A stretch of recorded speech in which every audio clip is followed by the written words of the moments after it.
वार, ये नाम आपने यूपी की राजनीति में जरूर सुना होगा, लेकिन अब यही पोस्टर वार का खेल पहलगाम आतंकी हमले के बाद भी खूब खेला जा रहा। आइए जानते हैं वो कैसे।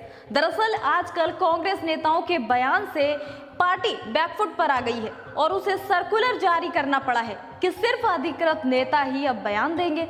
निर्देश न मानने वाले नेताओं के खिलाफ कड़ी अनुशासनात्मक कार्रवाई की बात भी कही गई है।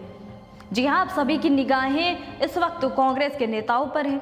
दरअसल पहलगाम हमले के बाद सोशल साइट एक्स पर कांग्रेस के आधिकारिक हैंडल से एक तस्वीर पोस्ट की गई थी, जिसमें प्रधानमंत्री का चेहरा और हाथ नहीं थे और सर भी गायब था।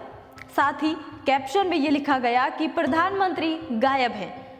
आपको बता दें, एक वजह है इस पोस्ट को शेयर करने की।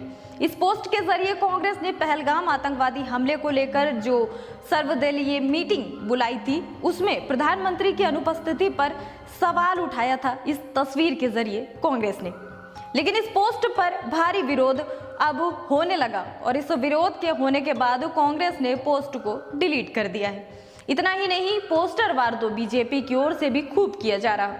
कांग्रेस पर तंज कसते हुए बीजेपी के एक नेता ने पोस्टर शेयर किया, जिसमें कांग्रेस की छवि पीठ में खंजर वाली दर्शाई गई है और कैप्शन में ये लिखा गया कि पाकिस्तान के यार।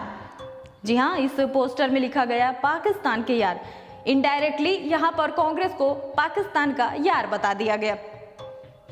बात दोस्तों यहीं पर खत्म नहीं हुई। छत्तीसगढ़ बीजेपी ने भी एक्स पर एक तस्वीर शेयर करते हुए लिखा, धर्म पूछा जाति नहीं, याद रखेंगे। लेकिन जब सपा मुखिया अखिलेश यादव ने बीजेपी छत्तीसगढ़ के एक्स हैंडल पर शेयर किए गए इस पोस्ट पर बुरी तरीके से भड़के, तो बीजेपी ने भी वही किया जो कांग्रेस इस वक्त कर रही है। जी हाँ, जो पोस्ट बड़े ही शान के साथ में बीजेपी ने की थी, यानी कि जिसमें लिखा था धर्म पूछा जाति नहीं, वो पोस्ट बीजेपी ने भी अपने अकाउंट से डिलीट कर दी। अब यहाँ पर बड़ा सवाल ये है कि क्या ये वक्त है पोस्टर वार करने का? देश में इतना बड़ा आतंकी हमला हुआ, इस हमले में 27 मासूम लोग मारे गए। ऐसा क्या वक्त नहीं है किसी के पास कि उस पर चर्चा की जाए कि ऐसा वक्त दोबारा हमारे देश पर ना आए? क्या ये वक्त है पोस्टर वार करने का एक दूसरे पर? और एक दूसरे को नीचा दिखाया जा रहा है इस पोस्टर वार के जरिए। लेकिन इन सबसे परे एक बात और भी है जो कि प्रमुख मानी जा रही है, और वो है बीएसपी सुप्रीमो मायावती। जी हाँ, मायावती ने एक ट्वीट करके एक अलग ही मोर्चा खोल दिया है। मायावती ने ट्वीट में कहा है कि आतंकी हमले को लेकर सभी पार्टियों को एकजुट होकर सरकार के हर कदम से कदम साथ खड़े होना चाहिए, ना कि इसकी आड़ में पोस्टरबाजी व बयानबाजी आदि के जरिए घिनौनी राजनीति की जानी चाहिए, क्योंकि इससे लोगों में कंफ्यूजन पैदा हो रहा है जो देश हित में ठीक नहीं है। मायावती ने यह सवाल सपा और कांग्रेस को आड़े हाथों इनडायरेक्टली लेते हुए कहे हैं।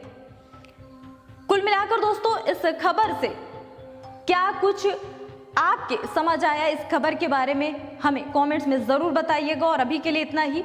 आप देखते रहिए द इंडिया लाइव।